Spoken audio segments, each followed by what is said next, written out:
Assalamualaikum warahmatullahi wabarakatuh. And MOH in terms of halal enforcement and jurisdiction in Malaysia. Next. This is our team representative name. Next. For introduction, before I will intro myself. My name is IDHAM Syafiq bin HISHAMUDIN, 19BB08054. Next. For introduction, as you know, halal food product alone is not sufficient but must include aspect of good tayyib that is clean, safe and quality. Since the product of food product comprising a particular process, this concept is related to legislation in Malaysia to meet the legal framework existing under several provision of the law in Malaysia. Next. For DVS background, as you know, before this, they are known as a Malaysian Journal of Veterinary Research MGVR. Now they are known as a Department of Veterinary Service. It is aimed at documenting knowledge, experience and expertise of the veterinary professional and animal scientists. MGVR also serves as a forum. Next. For the MOH background, known as a Malay Dental Service with the establishment of its first government clinic in 1929. Dental Nurse Training College was set up in 1949 in Penang, disseminate information on health issue and food safety through information technology and risk communication.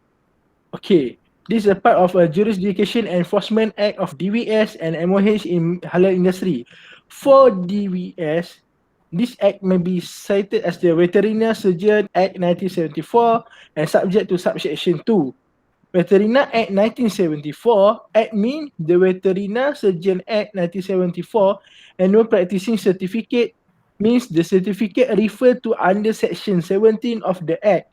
Council means that Malaysia Veterinary Council established under section 3 of the Act. Next. Amendment Act 1953, Review 2006, an act to amend and consolidate the law for preventing the introduction into and the spreading within Peninsular Malaysia of disease of animal for the control of the movement of animal into within and from Peninsular Malaysia. MS 1500 2009, second revision, approval of a standard as a Malaysian standard is governed by the Standard of Malaysian Act 1996, Act 549. Next. For jurisdiction of MOH, MOH is one of the many government agencies working together with by JAKIM Halal certification in the affair of a local and overseas. Under the Food Act 1983 and the regulation under this Act, Food Act 1983, and regulations such as the Food Regulation 1985 and Food Hygiene Regulation 2009 serve as a regulation that protect consumer by ensuring that any food supply cannot contain elements that are harmful to health, either in terms of food preparation, safe and consumption, something foodstuff. Next. Food Hygiene Regulation 2009. Regulation of Food Hygiene 2009 hereinafter referred to as a Food Hygiene 1952, revised 1989, nothing in the Act shall apply. Clause A to any exempted preparation or Clause B to any article or preparation specified in the second schedule. Next. Poison Act 1952, revised 1989, who Clause A is employed in any hospital, infirmary, dispensary or veterinary hospital wholly maintained by the government of Malaysia or any state government or by any local authority or out of a public fund or by a charity approved by an order. Poison Act 1952, revised 1989 or B clause. Clause B is employed in any hospital, infirmary, dispensary, clinic, institution at which human elements are treated. Next, I will give it to IRHAM. Thank you to IDHAM. Okay, my name is Muhamad IRHAM bin HAIDI. My number metric is 19BB08003. So I will present about local, legal and ethical issue. Next. Okay, next. Okay, for the first legal issue is animal abuse. Animal abuse is the intent of humans to harm an animal. Animal abuse can be seen in a variety of cruel behaviors such as chaining animal for life without any chance of escape, torturing animals by pouring hot water to blind and spread disease them, or warn from being bitten.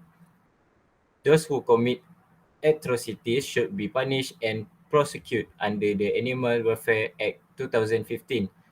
Department of Veterinary Service (DVS) has revealed 30% increase in animal abuse cases nationwide from 510 in 2017 to 662 cases in 2019.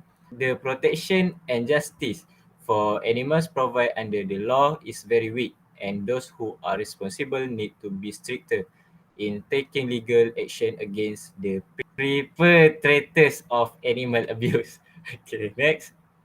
Okay, second legal issue is 40 years fake halal meat. In 2020, news of the counterfeit meat cartel believed to have been operating for 40 years was uncovered and went viral with things like forgery of halal documents, distribution of counterfeit halal beef, and submission of horse or kangaroo meat as beef. The cartel is believed to supply meat from Ukraine, Canada, Colombia, Mexico, Spain, and Uruguay. It's sourced from anticipated manufacturer. The meat has been mixed with certified halal meat when it arrived in Malaysia.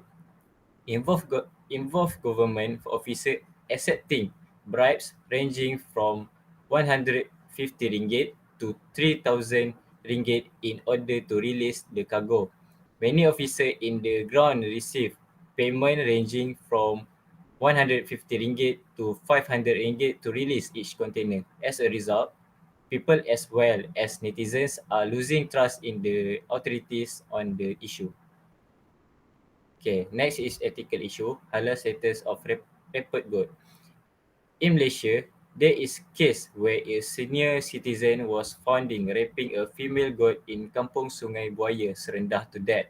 The suspect, 60 years old, was arrested. During the investigation, it was discovered that the suspect had criminal past story related to the criminal case. The suspect is remanded in custody at the Kuala Kubu Baru Session Court of further investigation under Section 377 and 289 of the Penal Code. The dead goat was sent to the Veterinary Department Laboratory for analysis and autopsy. Okay, that's all for me. Alright, next I will continue with 2.2, the international legal and ethical issues. The first legal issue is the fake halal status of special beef. So here is the summary from the whole chronology. On March 13, 2018, in Kazan Republic of Tatarstan, the Russian Federation, Russia, Andrei Maslov purchased a halal-labeled Saritsino brand so-called special beef sausage, Govyashya Osobaya at Ocean Store. But then, store personnel refused to provide a document stating that the product complied with halal standards. So he took the sausage, to the Tatarstan Regional Veterinary Laboratory to undergo expert analysis. So 1 week later, the result proved that the sausage contained DNA from Sarcophagus domesticus, or in the simpler word, pork DNA. Then Andrei Maslov felt that his rights had been violated, so he filed a lawsuit in the civil court. Not so long after that, the officers from the Tatarstan branch of the Federal Service for Surveillance on Consumer Rights Protection and Human Well-being, Prosper Trebnazov, visited the Ocean Store, and they also seized more special beef sausages and sent them to a special laboratory for testing. Alas, as a result, the presence of pork has been revealed. Saritsino was fined RUB 100,000, approximately Euro 1,362, by Prosper Trebnazov for violating administrative code's letter. So the first ethical issue is about questionable status of slaughtered animals. The main question here is, does religious slaughter is more or less humane? According to Shujat Shafi and Jonathan Arkush of The Guardian, religious slaughter is as humane as the alternative one. They also arguing that traditional methods of stunning, such as using a captive bow, gas, or electricity, only paralyze the animal and prevent it from moving. Slitting the throat stuns the animal, they say, and there is no delay between stun and subsequent death, and this is also applicable in both Muslim and Jewish religious slaughtering. And this answer has led to the experts in animal health and animal rights activists to disagree with those answers. They said killing animals without stunning them will cause unnecessary suffering, said the RSPCA. On top of that, the activist group PETA claims that halal slaughter creates prolonged torment. And lastly, an urgent call for all animals to be effectively stunned before a slaughter also has been made by the British Veterinary Association. Next, the next ethical issue is about the hygiene benchmark for swiftlet nest processing industry. So the main question here is how to clean the swiftlet nest to the best quality, because we all know that it is super fragile to do this, and it is a must for us for a swiftlet nest to be completely from any dirt. And as Muslims, we have to abide Islamic teaching that commands us to only eat and consume halal and toiban product. And the next question is how small industry players are going to ensure the best quality at all times. Because at the end of the day, the only solution to efficiently solve this issue is by using a high-end quality promising technologies. And when high technologies are included in the making process, then the end product's price will become quite pricey too. So if there is a demand for low price equal to using man-made metal and equal to unpromising hygiene status at all time, and we all don't want that to happen. And the last ethical issue is about cultured meat, which is the main question here is about the public perceptions of cultured meat in terms of philosophy, ethics, and religion. So cultured meat is simply a modern product that has been successfully developed by using synthetic technology. So how is this a problem to us? Because it will affect approximately 1.8 billion Muslims, 1.1 billion Hindus, and half billion Buddhists, and over 10 million Jews worldwide. And they have their own set of rules and customs regarding meat consumption. So the major concern to Muslim consumers is whether or not cultured meat is halal and toiban. Then all of this has created a significant barriers to Muslims' perception and acceptance of cultured meat. Because how about the halalness of this future food? Because unnaturalness may be a critical factor in Muslim perceptions of refusing lab-grown meat. So the consumers frequently have concerns about the safety. And lastly, the clarity and transparency regarding the health and safety aspects of cultured meat is also important for us. That's all from me. Alright. Bismillahirrahmanirrahim. My name is FARHAN with metric number of 19BB08010. So for my presentation is suggestion on solutions for Dvs and Moh in halal industry. So we go for 3.1. It is a wider and larger awareness campaign on halal industry. So in order to wider and larger awareness campaign on halal industry, Dvs can joining JAKIM on creating new standard that relate to animals welfare, because there is important for Dvs to make sure that animals are not being tortured by irresponsible people. So there are some technology that may be not suitable and torment animal. On top of that, all industry that produce meat-based products must apply for certificate from JAKIM and Dvs before getting permission to display Halal's logo on their product. On the business of displays, it could attract people's attention that shows the industry how much Dvs are important on halal industry. Okay, next, marketing department from Ministry of Health (MOH) also may launch a halal campaign or a carnival such as Mihas that organized by Malaysia External Trade Development Corporation, that is MATRIC. So in the fair, MOH also can collaborate with others halal authorities bodies, including the important bodies that is JAKIM, MATRIC, Dvs, and others. Okay. So MOH can make some booth for themselves and others to create awareness among people, either local people or international people. So other than that, MOH also can give certificate to those who are joining the fairs. With this step, all people can know about the important role of MOH to halal industry. So we go to 3.1 and 3.2. Okay, so about the amendment or updating current laws.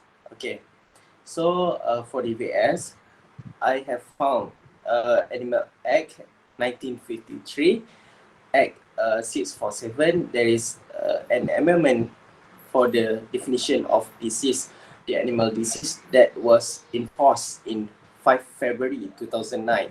And the other amendment is listed in the schedule to be diseased within the meaning of the Act on enforced by 27 August 2009. Okay, for MOH, there is Food Act 1983, Act 281. The Act A1117 Food Act was amendment and enforced in 28 September 2001. And the other amendment is for the Act A1266 Food Act Amendment on 30 June 2006. Alright, thank you Afiq Farhan. Alright, my name is Muhamad Khairul Amir bin Khairul AZHAR. Okay, my number meeting 19BB08009. Alright, today I want to present about the 3.3 using of a new method and a technology. Alright, the point is the sum of the method technology they have be allowed to be used in Islamic Sharia because they have some method technology can use such as like electrical stunning and the water stunner.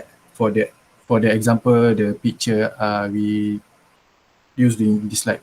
So next. Alright, this is a method. So the first technology are using stunning electricity method that apply electrical current to given to the animal before its slaughtering. So in Islam, this method allowed to provide the doesn't not the injury the animal, for the example by breaking the skull and doesn't not cause the animal to die directly. So common use on the large livestock such as cattle, buffalo, goats, and sheep. So the second one is a method which cause the animal to affected by the electrical shock. So in this electrical shock,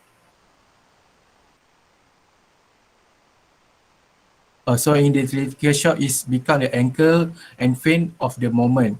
So make it easier for the slaughterer to slaughter the animal very quickly without any difficult happen when the slaughtering an animal. Next. So this the type of the stunner shock. The first point is used in only they use in the head only. Alright. The second one, the volume of the electrical current should always be controlled. For the example, not access the element between 0.5, 0.75 amperes for a goat and 2.0 ampere for a cattle. So the third one is electrical flow should be implemented within a period, the time between the 3 to 2 seconds, and should not be too long, will hurt the slaughter animal. So the last one is a method should be a control by a supervised by certified Muslim officer. Okay, this for the example for the picture electrical stunner. Next. Alright, this is for the water stunner 3.3.2 water stunner. So the method they use current control electricity, then the stunning method of the common size water stunner, or we can call it water bath stunner. They preferred method for the stunning of a halal meat production because it preserved to be reversible. So the second one is a method using water to aid the slaughter process, like to weaken the condition if the animal before it passed the slaughter process. So the third one is application to slaughter using the technology water bath stunning is aftershocking the bird immersed into the electrified water bath. So the time from when the bird are shackled to the time they are stunned should be a limit 16 seconds, and breathe the comforters from the shackling to the enter water bath have to keep the bird claim the reduce of flapping. The last one is electrical water bath should be such the head of the birds are completely immersed up to the base of their wings. Alright, so next. So this for the example for the water stunner picture. This is a chicken. Alright, next. So the last is a 3.4 strength of the cooperation between the other bodies in the industry halal. So the first one is a Ministry of Domestic Trade and Consumer Affairs. Short form is called the KPDNCP. for the related to development of trade in the special state in the distribution and the consumer trade sector become in the on the organization that involve the KPD and CP coordinate the function related the corporation, company and business following the act. So in the organization as well as the veterinary department which is involved in the import and export of the product inside outside the Malaysia to came the in Malaysia. So the last one is a Malaysia Quarantine Inspection Service. It's called MAKIS. Before MAKIS, the bodies authority they join MOH and Dvs Department of Veterinary. Also after that they came from the MAKIS because the MAKIS debuted in 2020. So the next is a function of MAKIS is to enforce the all revealing written law.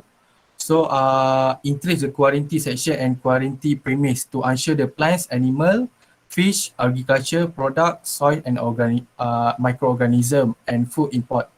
So the market also ensure that all plant, animal, crayfish, fish, agriculture, product, soil, microorganism and food import into the export out of Malaysia and grade. So in issue, permits, lesson and certificate of the purpose of import and export too.